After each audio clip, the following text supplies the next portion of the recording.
नमस्कार दोस्तों, स्वागत है आपका अपने YouTube चैनल में। अगर दोस्तों आप भी नरेगा के अंतर्गत काम करते हैं या आप किसी न किसी तरीके से नरेगा से जुड़े हुए हैं तो दोस्तों काफ़ी काम की खबर आपके लिए यहाँ पर होने वाली है। काफ़ी सारे टॉपिक पे दोस्तों हम यहाँ पर बात करेंगे कि नरेगा मजदूर उत्तर प्रदेश या फिर किसी दूसरे राज्य के वेतन कितना पाते हैं और उनका वेतन कितना बढ़ सकता है 2022 में। खास करके हम उत्तर प्रदेश की बात करने वाली कि उत्तर प्रदेश में 2022 में नरेगा मजदूरों का जो वेतन है वो बढ़ाया जाएगा, इस पर विचार चल रहा है और लगातार खबरें इसके संबंध में आ रही हैं। ये आवाज़ पिछले एक साल से उठाई जा रही है। 2020 के बाद नरेगा मजदूरों का वेतन उत्तर प्रदेश में बिल्कुल भी नहीं बढ़ाया गया है। एक एक करके बात करेंगे दोस्तों, काफ़ी सारी न्यूज़ हैं। यहाँ पर ये न्यूज़ देख रहे हैं दोस्तों आप, दोगुना किया गया मनरेगा लोकपालों का मानदेय। ये मनरेगा मजदूरों के लिए नहीं है दोस्तों, मनरेगा के लिए एक नए लोकपाल का गठन किया है भारत सरकार के द्वारा। देखिए अब तक क्या होता था नरेगा में, जो नरेगा के अंदर भ्रष्टाचार चलता था उसकी शिकायत करने के लिए प्रॉपर आदमी के पास कोई जरिया नहीं था। मतलब या तो वो ब्लॉक जा सकता था या एसडीएम के पास जा सकता था, तहसील स्तर पे। अब क्या होता था दोस्तों, प्रधान अपनी साठगांठ सीडीओ से, बीडीओ से, एडीओ वगैरह से रखता है, तो आप लोगों की शिकायत मतलब उतना असर नहीं डाल पाती है कि आप प्रधान के खिलाफ जाकर के कोई कार्रवाई करवा सको प्रशासन स्तर पे। मतलब वो उनको घूस वगैरह दे करके अपनी तरफ रखते हैं। तो मतलब कितना भी बड़ा करप्शन चल रहा है, आप लोग उनके खिलाफ कोई भी शिकायत नहीं कर सकते, क्योंकि यहाँ पर बहुत सारे सवाल उठाए गए थे कि नरेगा मजदूरों की फर्जी हाजिरी लगाई जाती है। हम उस पर भी आएंगे, इस पर हमने काफ़ी पहले आपको अपडेट भी दिया था। अब देखिए दोस्तों, इस लोकपाल का काम क्या होगा। इस जो ग्राम पंचायत स्तर पर नरेगा से काम कराया जाता है उसमें किस किस तरह के भ्रष्टाचार हो रहे हैं। ऐसा तो नहीं कि प्रधान और सचिव मिलकर के उसमें कोई भ्रष्टाचार कर रहे हैं। इसकी दोस्तों आप लिखित शिकायत या फिर टोल फ्री नंबर के माध्यम से इन लोगों को शिकायत कर सकते हैं। जिले में एक लोकपाल कमेटी बनी हुई है और ब्लॉक स्तर पे ये काम करेगी। अगर आपको अपनी ग्राम पंचायत में कोई अराजकता लगता है कि यहां पर भ्रष्टाचार हो रहा है, तो दोस्तों आप सीधे ब्लॉक जाकर के मनरेगा लोकपाल कार्यालय में अपनी शिकायत को दर्ज करा सकते हैं और ये त्वरित कार्रवाई करने के लिए बाध्य हैं। ना तो ये लोकपाल डीएम के दबाव में काम करेगा ना एसडीएम के दबाव में काम करेगा, सीधा कार्रवाई करने की अथॉरिटी दोस्तों इस लोकपाल को मिली हुई है। यहां पर साफ साफ लिखा हुआ है, अधिकारी ने बताया कि लोकपाल न सिर्फ मनरेगा लाभार्थियों तथा अन्य से शिकायत प्राप्त कर सकेंगे बल्कि भ्रमण के समय भी शिकायत प्राप्त कर सकेंगे। ठीक है ना, औचक निरीक्षण जिसे कहा जाता है। लोकपाल स्थानीय जांच के निर्देश देने के साथ शिकायत निस्तारण के लिए विशेषज्ञ सुविधाएं भी ले सकेंगे। लोकपाल को शिकायत निवारण के लिए विभागीय और सुधारक कार्रवाई का निर्देश देने का अधिकार होगा।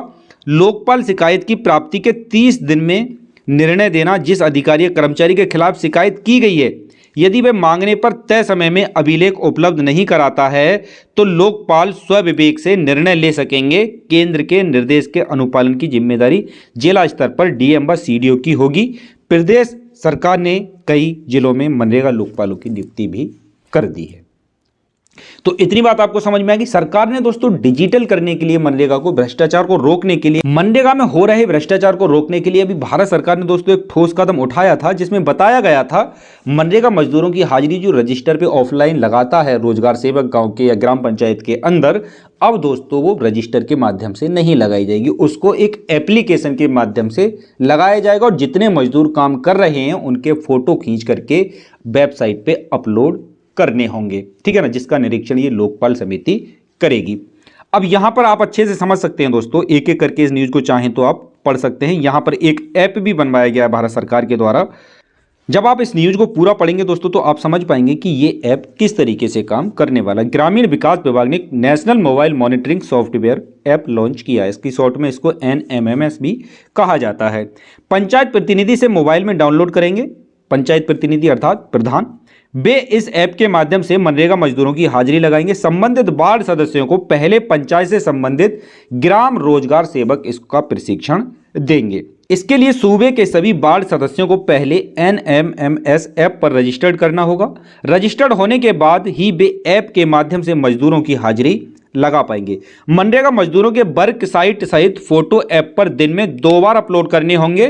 पहला फोटोग्राफ सुबह के समय अपलोड करना होगा और दूसरा फोटोग्राफ दोपहर के समय अपलोड करना होगा, जिससे कि ये पता चल सके कि सुबह जितने मजदूर काम कर रहे थे उतने ही मजदूर दोपहर में काम कर रहे हैं या फिर नहीं। आप जानते होंगे दोस्तों, अगर आप मनरेगा को किसी न किसी रूप में समझते होंगे तो आप जानते होंगे दोस्तों, यहाँ पर प्रधान और सचिव मिलकर के बहुत बड़े स्तर पे धांधलेबाजी किया करते थे। तो सरकार ने कदम उठाया है कि लोकपालों की नियुक्ति की जाए और यहाँ पे इनकी हाजिरी को बायोमेट्रिक अर्थात ऐप के माध्यम से इनकी हाजिरी को लगवाया जाए। अभी तक बहुत सारी चीज़ें रोजगार सेवक और प्रधान के हाथ में होती है, मस्टर रोल बन के जाती है, फिर वेरीफाई किया जाता है वीडियो के द्वारा, फिर वो पैसा बैंक में भेजा जाता है, बैंक से उनके खाते में आता है। इस तरह के कई सारे चरण से गुजरकर दोस्तों पैसा आता है, और जितने ज़्यादा चरण जिस प्रक्रिया में होते हैं उतना ही भ्रष्टाचार होने के चांसेस ज़्यादा रहते हैं। तो सरकार चाहती है कि जिस ग्राम पंचायत की एक बार मजदूरों की हाजिरी लग जाएगी, सीधा पैसा उनके खाते में भेजा जा सकेगा, फिर उनका मस्टर रोल बनाने का कोई भी काम नहीं रहेगा। यहाँ पर आगे आ जाते हैं दोस्तों, इनकी सैलरी को लेकर के काफ़ी सारी दिक्कत चल रही है, क्योंकि उत्तर प्रदेश की अगर हम बात करें तो खासा कम पेमेंट इनको दिया जाता है। हालांकि सबसे ज़्यादा जो पेमेंट दिया जा रहा है वो हरियाणा सरकार दे रही है, 302 रुपये के समथिंग यहाँ पर पेमेंट दिया जा रहा है। आप यहाँ पर देख भी सकते हैं, हरियाणा सबसे 309 दे रहा है दोस्तों, 302 नहीं 309 रुपये हरियाणा में मजदूरों को, नरेगा मजदूरों को एक दिन का पेमेंट दिया जाता है। अगर हम वहीं उत्तर प्रदेश की बात करें तो उत्तर प्रदेश में दोस्तों काफ़ी कम पेमेंट इनको दिया जाता है।